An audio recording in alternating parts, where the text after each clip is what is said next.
Shalom. Selamat hari Minggu buat Ibu dan Bapak semua.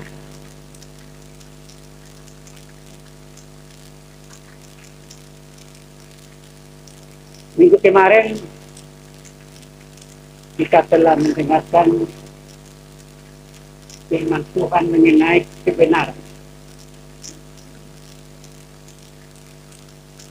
Memang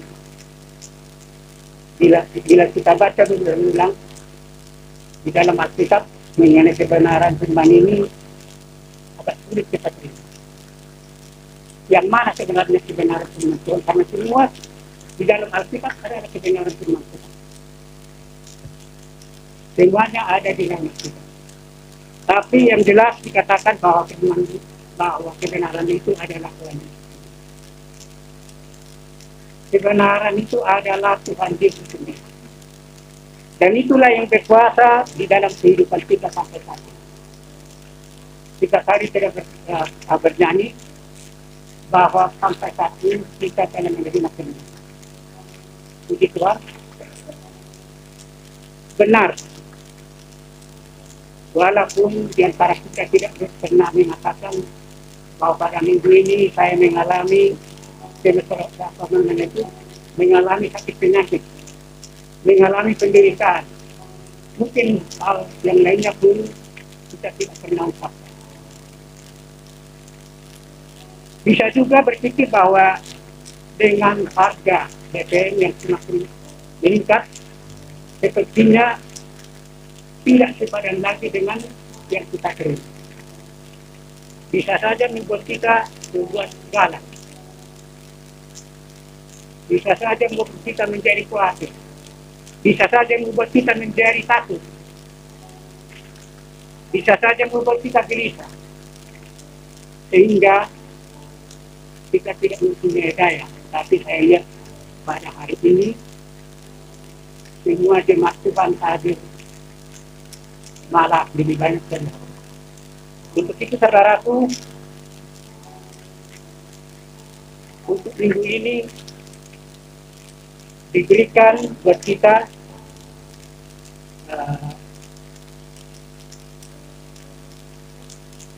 pengurus yang baik atas setiap waktu yang Tuhan beri. Pengurus yang baik atas setiap waktu yang Tuhan beri. Padahal saudaraku semua waktu adalah baik. Yang tentunya bagi orang yang percaya kepada Tuhan. Tapi ada juga mungkin di antara kita yang mengatakan bahwa saya tidak pernah mengalami kebaikan pada minggu. Karena apa? Ya mungkin seperti yang saya katakan tadi, terutama pada akhir-akhir bulan, tidak berkecukupan untuk belanja, bisa saja tidak mendapat berkah.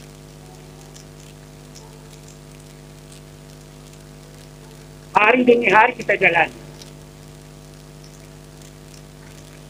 Kalau kita berhitung, ada mungkin di antara kita yang sudah menjalani usia sampai 75 malah 78 tahun.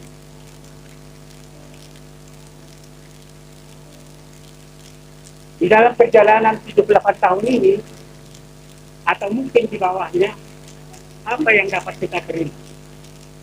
Apa yang kita dapat rasakan? Apakah kita tetap bersuka-cita? Apakah kita tetap berterima kasih kepada Tuhan bahwa sampai saat ini masih diberikan nafas kehidupan? Apakah memang ini karena kehebatan daripada Bapak Ibu semua? Karena apa? Banyak mengatakan tanpa menyembah Tuhan pun, kalau belum waktunya, Tuhan akan tetap memberikan nafas kehidupan. Bagaimana sekarang bagi orang yang percaya? Hari demi hari, detik demi detik, iblis tetap menggoda kita. Apakah kita tetap setia bagi Tuhan bila kita mengalami satu kemerosotan? Dan pada hari ini akan saya coba yang ada hubungannya bagaimana kita mempergunakan waktu yang Tuhan beri. Bagaimana kita mempersiapkan diri kita untuk memanage, mengatur waktu yang diberikan Tuhan kepada kita. Ada mungkin mengatakan apakah memang setiap detik berguna bagi kita? Apakah setiap jam berguna juga? Apakah setiap hari berguna juga? Iya benar. Dalam bulan-bulan ini saya melihat bahwa tidak ada yang mengatakan bahwa muda ataupun tua bisa saja lenyap dari muka bumi ini.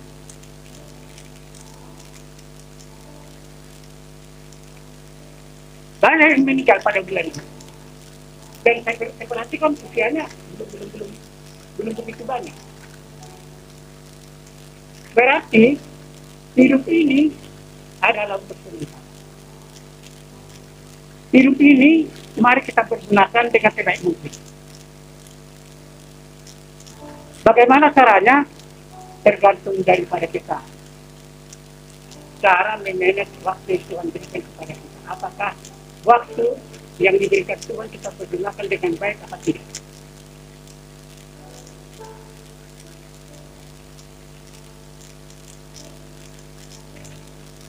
Untuk diri kita mengerti, saya ambil walaupun dikatakan bahwa pengurus yang baik atas setiap waktu yang Tuhan beri kepada kita pada minggu ini, saya juga suatu mengambil tema manusia hari kemarin dan manusia hari esok.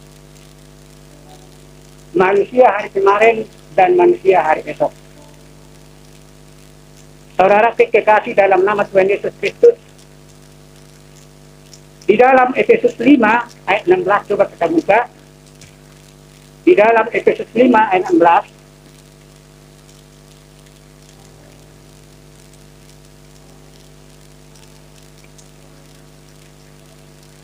dikatakan di sana, dan pergunakanlah waktu yang ada, karena hari-hari ini adalah jahat. Pergunakanlah waktu yang ada, karena hari-hari ini adalah hari yang jahat. Hidup ini adalah kesempatan kita. Hidup hanya sekali, tanpa tahu kapan kita hidup ini berakhir. Kita sudah diberikan kesempatan dan kita bisa memilih bagaimana menggunakan kesempatan itu.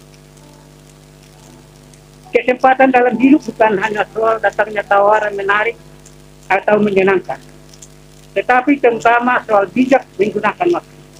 Soal bijak memanage waktu yang Tuhan berikan kepada kita. Apakah kita mau mempergunakan waktu yang begitu singkat, waktu yang berharga bagi kita semua? Itu bisa kita jawab di dalam hati kita.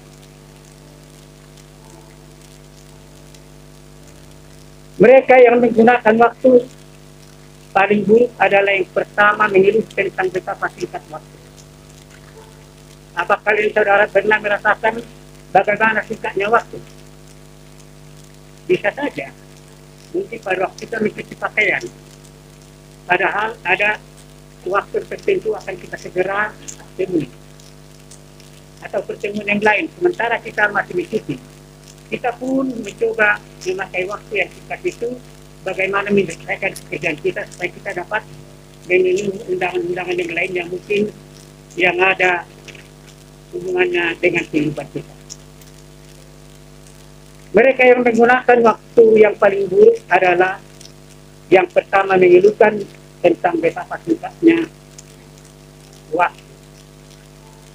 Setiap kita dianugerahkan Tuhan jumlah waktu yang sama, satu hari hanya 24 jam. Jangan pernah berpikir saudaraku, masih ada hari esok. Justru kita harus berpikir yang sebaliknya. Kita tidak tahu apa yang terjadi dalam kehidupan kita hari ini, atau mungkin sebentar lagi.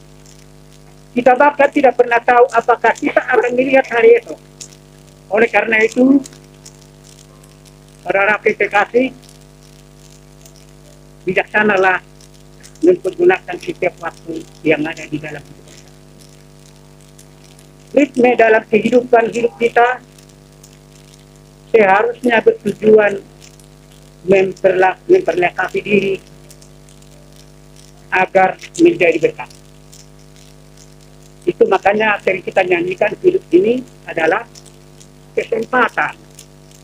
Karena tadi dikatakan mungkin hari esok tidak kita temui lagi.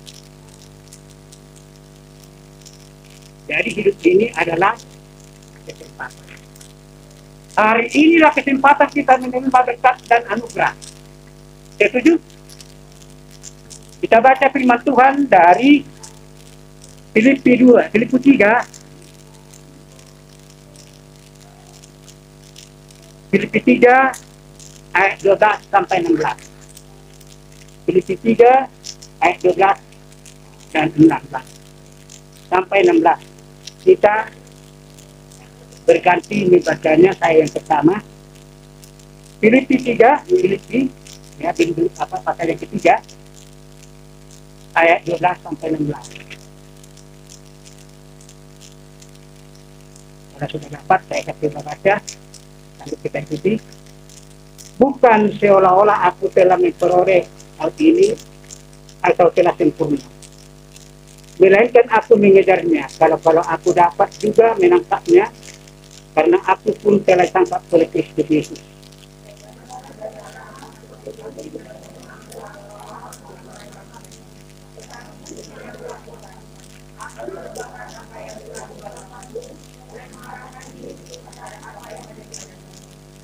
Dan berlari-lari kepada tujuan untuk memperoleh hadiah, yaitu panggilan surgawi dari Allah dalam Kristus Yesus.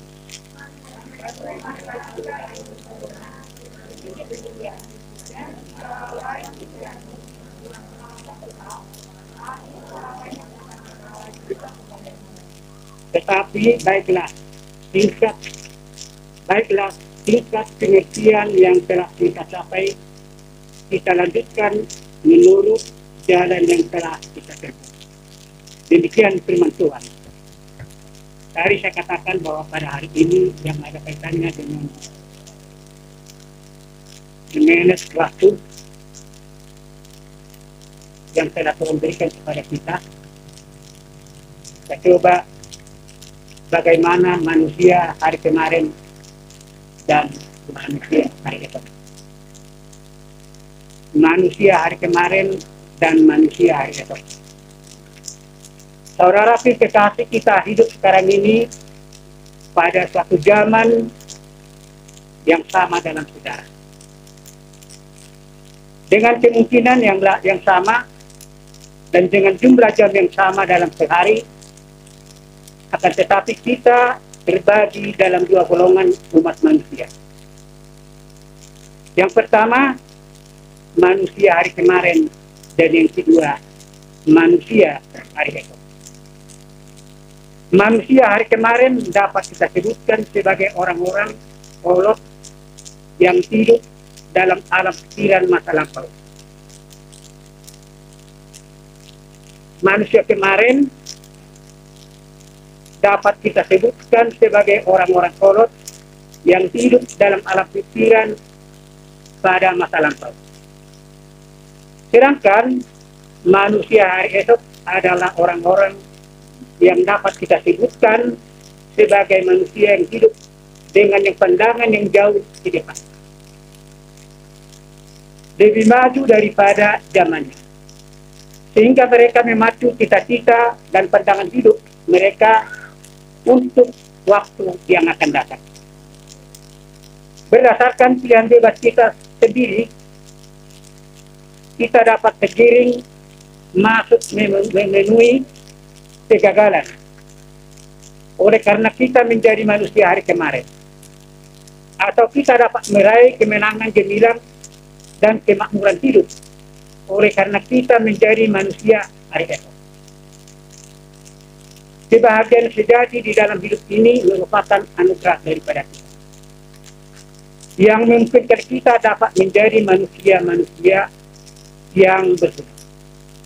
Wanita maupun pria adalah manusia pengemban hari esok.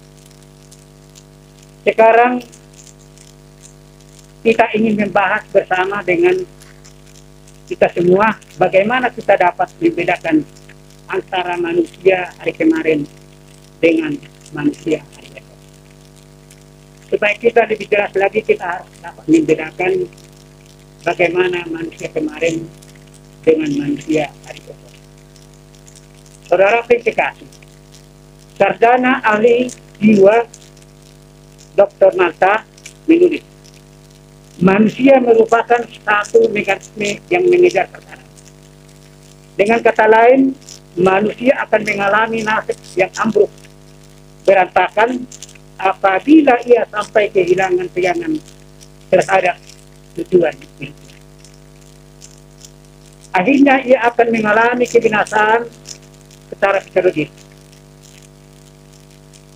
secara sosial, dan secara fisik dari segi jasmaninya. Kita sering menyaksikan banyak orang-orang muda ditimpa oleh berbagai macam penyakit yang sukar disembuhkan. Dr. Mas menyatakan bahwa orang-orang yang mencapai sukses besar terlampau dini dalam usaha dagang dan mengundurkan diri terlampau cepat pula, tidak memiliki hasrat untuk bekerja lebih lanjut, akan mengalami kemerosotan martabat menjadi manusia hari kemarin.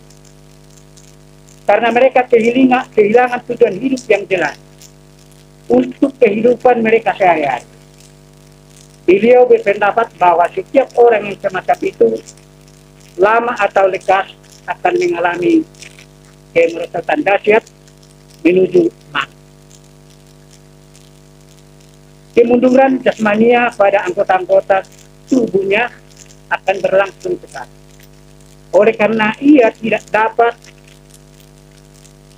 menemukan arti yang mantap bagi kehidupannya, dan telah kehilangan tujuan kehidupannya untuk masa kini dan hari kemudian.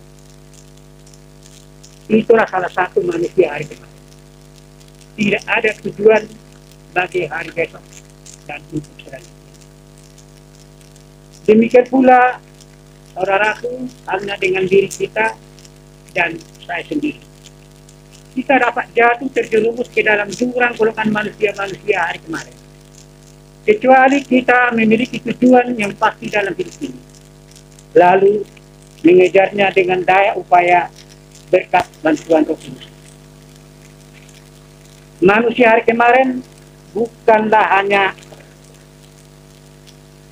karena umur usia itu. Setiap orang yang hidup tanpa memiliki tujuan tertentu, tanpa sasaran gamblang di depan pandangan matanya, akan terombang-ambing, turun naik bagaikan ombak dan gelombang di laut. Dihembuskan dan dihempaskan oleh angin kencang, serta tenggelam oleh kekuatan arus zaman sekarang. Orang semacam ini tepatlah kita katakan sebagai manusia hari kemarin. Orang seperti itu sedang mengalami proses kematian psikologi, sosial, dan agar supaya kita dapat ikut mengambil bagian dalam satu kehidupan yang kreatif dan produktif bersama dengan Tuhan sebagai manusia hari esok. Maka kita harus menyadari tentang pentingnya tujuan hidup yang konkret serta mengejarnya dengan segala daya upaya kita. Apabila kita menjadi manusia hari esok, maka Tuhan akan memberkati dan memberikan kepada kita semangat yang baru. Juga akan diberikan kepada kita hikmat kebijaksanaan, pengetahuan, kekuatan, dan harapan baru.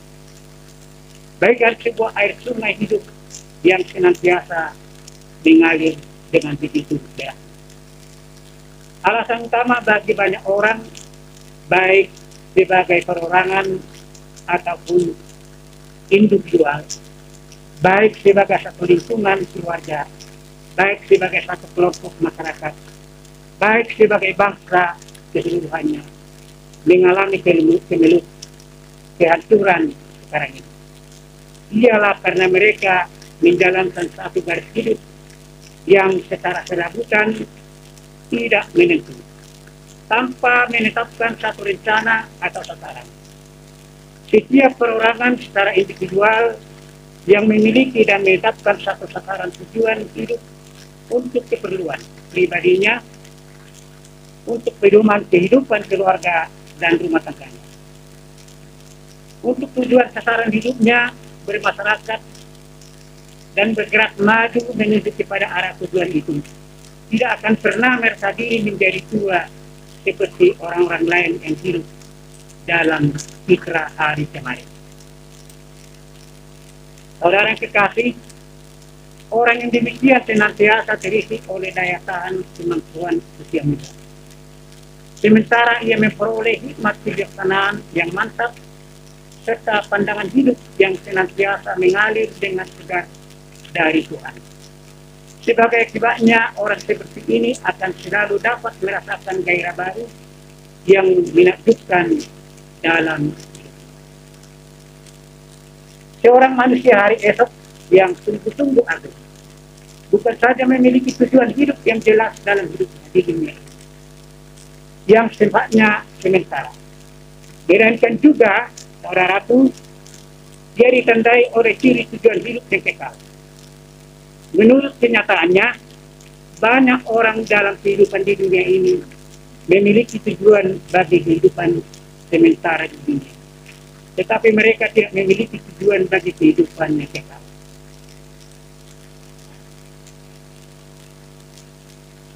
Yesus berkata kepada murid-muridnya, janganlah gelisah hatimu. Percayalah kepada Allah. Percaya juga kepadaku. Di rumah Bapakku banyak tempat tinggal. Dengan berkata demikian, Yesus mengungkapkan arti kehidupan yang kekal bagi kita. Tidak akan terdapat damai dan perhentian yang terjadi dalam hidup ini, kecuali hanya di dalam Yesus.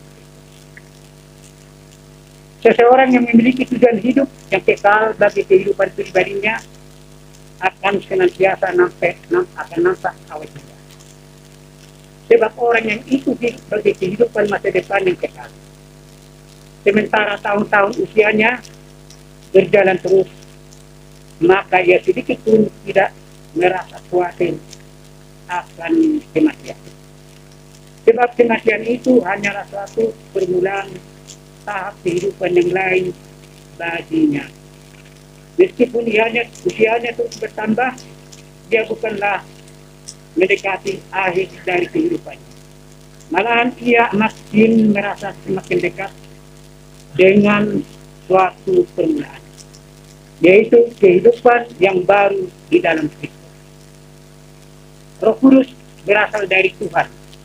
Kita akan senantiasa berjalan bersama dengan orang semacam ini dan memenuhi dirinya dengan pengertian, hikmat, bijaksana, semangat yang berkobar-kobar, serta kekuatan yang kreatif.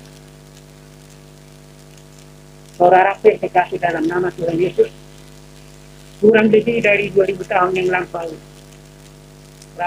Rasul Paulus merupakan seorang tokoh dengan prospek yang begitu cemerlang. Pada zamannya, waktu itu benar-benar Rasul Paulus ini adalah merupakan tokoh yang sangat cemerlang. Di dalam kalbunya, ia mempunyai tujuan bagi kehidupan yang kekal. Ia menulis dalam Filipi 3 ayat 13 sampai 14, bunyinya begini. Saudara-saudara, aku sendiri tidak menganggap bahwa aku telah menangkapnya. Tetapi ini yang kulakukan. Aku melupakan apa yang telah di belakangku dan mengarahkan diri kepada apa yang ada di hadapan, dan berlari kepada tujuan untuk memperoleh hadiah, yaitu panggilan surgawi dari Allah dalam Kristus.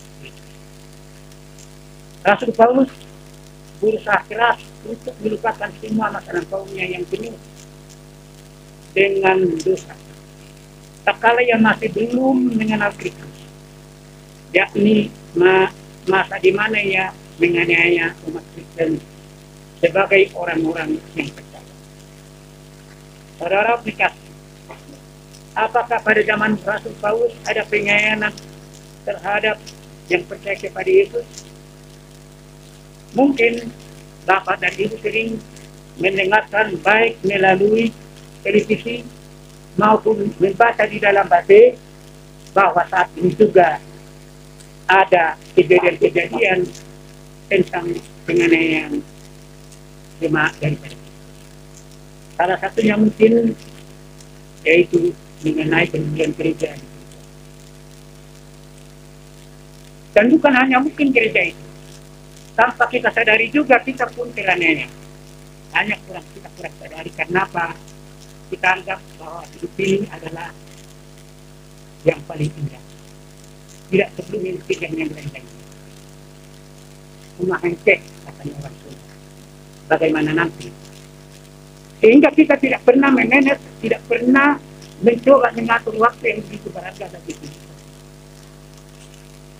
Mungkin karena sudah capek bekerja dari pagi hingga sore. Mungkin capek mengajar. Mungkin capek mengurus anak-anak di rumah. Mungkin capek yang lain-lain yang sudah berjalan kepada kita. Kita tidak pernah ingat lagi bagaimana apakah kita masih hidup cukup dekat. Saudara kekasih, seseorang manusia hari esok juga dapat kita bedakan dari manusia hari kemarin, yaitu dari sikap hidupnya terhadap soal penglihatan dan mimpi. Alkitab berkata dalam Amsal 29 ayat 18, di mana tidak ada wahyu menjadi liarlah rakyat. Tuhan menjanjikan kepada kita bahwa Ia akan memberikan mimpi kepada orang-orang tua dan penglihatan kepada orang-orang muda melalui bantuan Roh Kudus. Sehingga saudaraku, anak-anak Tuhan akan menjadi kepala, bukan menjadi ekor. Senantiasa berada di peringkat teratas dan bukannya di peringkat terbawah. Dan akan memberikan pinjaman bagi banyak orang dan tidak akan meminjam dari siapapun. Seorang manusia yang memiliki impian dan penglihatan tidak akan merosot sampai menjadi manusia masa lampau. Akan tetapi saudaraku, ia akan semata-mata bertumbuh dan berkembang menjadi seorang yang kreatif dan produktif sebagai manusia hari esok. Seorang yang hidup dalam citra masa lampau tidak akan hidup memiliki impian dan pandangan, melainkan hidup dalam alam renungan tentang masa lampau. Mengenang kembali sesuatu itu memang indah, terutama bagi muda-mudi yang mungkin baru minggu ini diputus pacar.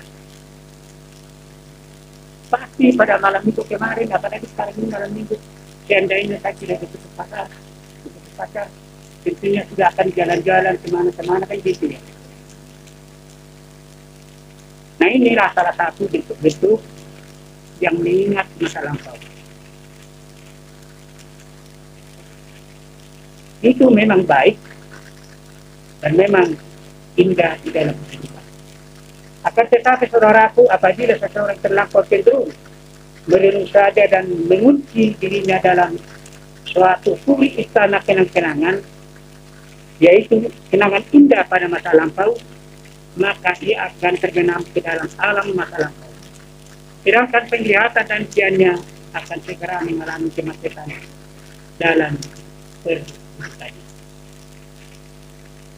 Saudara yang dikasih dalam nama Tuhan Yesus Kristus,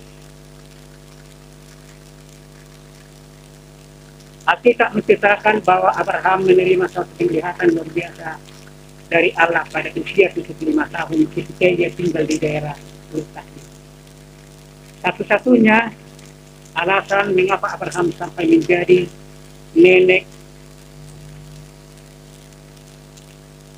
bangsa yang besar di negeri Kanaan yang baru itu.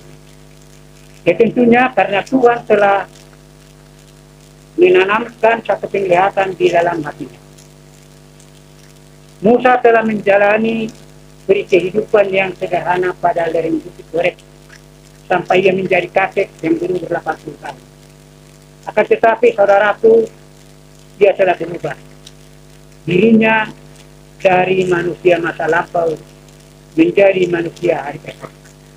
Oleh karena ia menerima suatu penglihatan untuk masa depannya. Karena penglihatannya dia menjadi manusia hari besok di masa Tuhan. Saudaraku, bagaimana kita supaya bisa menjadi hari esok di masa Tuhan? Sebenarnya tidak susah. Hanya kita mau atau tidak. Apakah sulit apa tidak? Apakah jauh untuk kita jangkau? Tidak. Apakah perlu waktu yang begitu banyak untuk menjangkaunya? Tidak.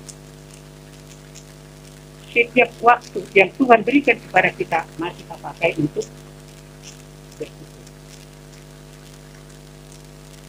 Itu aja. Bagaimana cara bersyukur? Jangan hanya enak-enak aja baru kita bersyukur.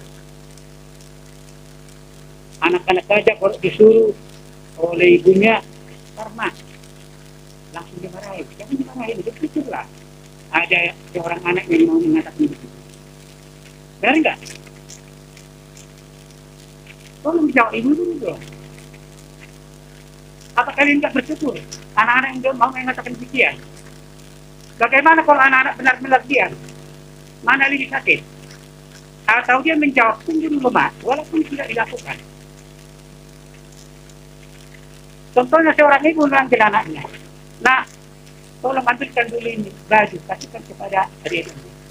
Dia sebentar mak katanya. Mana lebih baik? Menurut ibu sekarang, dia jawab atau sama sekali tidak. Walaupun dia jawab, masih mak. Paling sakit kalau dia diam. Karena tidak pernah kita tahu apa tujuan anak itu. Apakah mau melaksanakan apa tidak.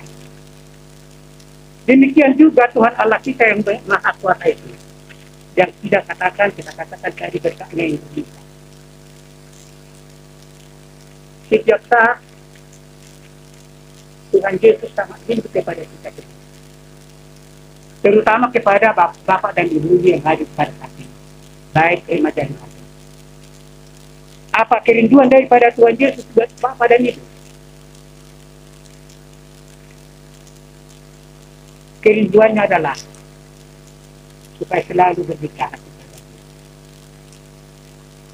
Kalau memang bapak dan ibu merasa bahwa Tuhan Yesus adalah saudara dekat, bapak yang kekal, bapak yang memberikan segalanya tadi kehidupan kita, kenapa kita tidak pernah berbicara kepada Dia? Berbicara kepada Tuhan Yesus bukan harus betul. Tapi bisa saja tanpa sadar kita bisa mengatakan, Tuhan, tolong saya. Tuhan, bantu saya. Tuhan, berat pada hari ini sudah mau hadir. Gajian belum masuk. Mau minjam? Dikasih sudah dapat. Nah, disitulah kita kadang-kadang sangat susah untuk mengartikan bagaimana kita berbicara kepada Tuhan yang kita puji setiap hari dan setiap saat. Selanjutnya Tuhan berkata, ya sekarang dengarkan. Kalau saudara tidak mengandung suatu insiden atau penglihatan dan membiarkannya terbentuk di dalam rahim bayangan pikiranmu, maka kamu tidak akan pernah bisa menghasilkan suatu apapun. Imanmu untuk mengharapkan sesuatu yang kamu inginkan hanyalah akan sia-sia saja. Saudara kekasih, perkataan ini memberikan suatu kesimpulan mengenai penglihatan dan impian. Apa saja yang dikandung di dalam hati dan pikiran saudara dan saya, kenyataannya adalah belum bisa terputuskan persatu.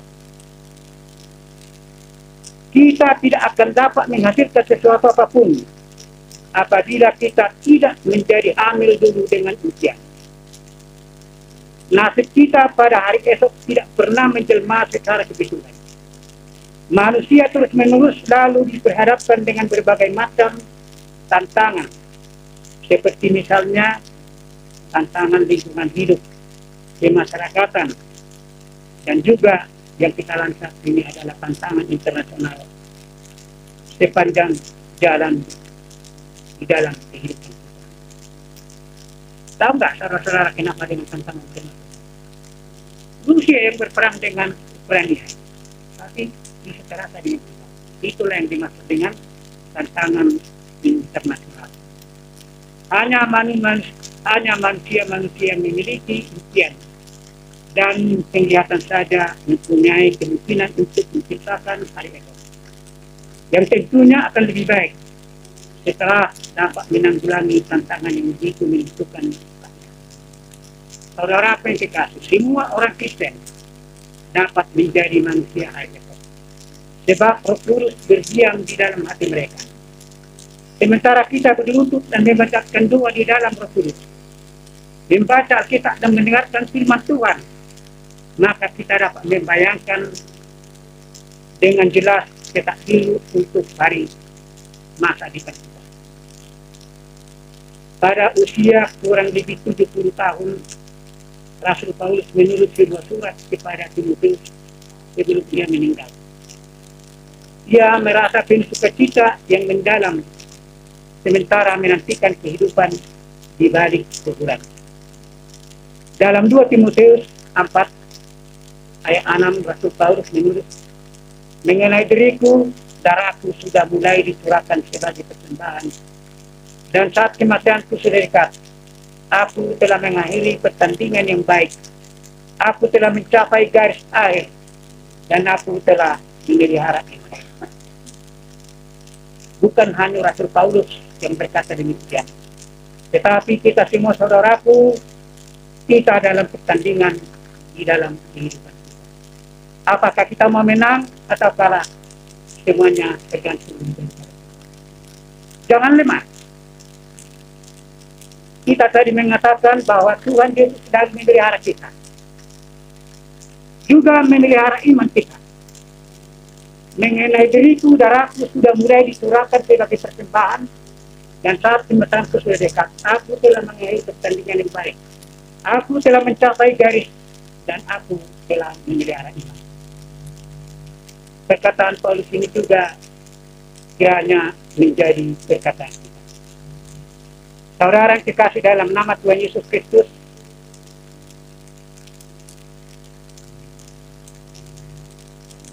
kesempatan tidak akan pernah datang untuk kedua kalinya. Karenanya pergunakanlah setiap kesempatan yang ada.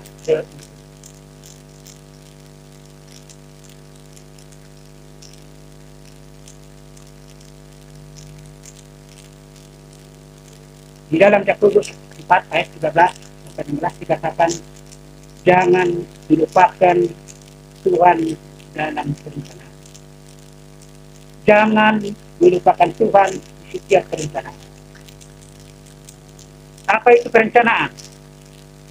Nih, yang depan saya ini berencana akan kita sebentar lagi tahun depan mungkin ya akan di rumah tangga. Itu satu perencanaan. Suatu perencanaan loh, jangan salah. Jangan usah kita malu. Saya juga merencanakan kok bagaimana tidur saya. Walaupun itu tidak jalan, tapi suatu rencana yang baik, ya, tetap akan kita buat suatu perencanaan yang baik, dan jangan melupakan Tuhan di dalam perencanaan itu. Ya, baik Bapak Ibu setelah pulang dari sini, tentunya tadi-tadi saya pasti dapet udara di sana. Apakah mau jalan-jalan, apakah mau film, apa mau makan di luar, nanti semua ada di sana. Tetapi yang dikatakan di sini setiap rencana, jangan melupakan Tuhan di dalam perencanaan tadi. Jangan sekali-sekali melupakan perencanaan apa yang kita buat di dalam Tuhan. Dan juga di dalam Mazmur 90 ayat 12 dikatakan, ajarlah kami menghitung hari-hari kami sedemikian, hingga kami beroleh hati yang bijaksana. Ajarlah kami menghitung hari-hari kami sedemikian, hingga kami beroleh hati yang bijaksana. Saudara yang terkasih dalam nama Tuhan Yesus Kristus, mari kita renungkan firman ini. Sekali lagi kita baca, Ajarlah kami menghitung hari-hari kami sedemikian hingga kami beroleh hati yang bijaksana. Amin. Kita berdoa.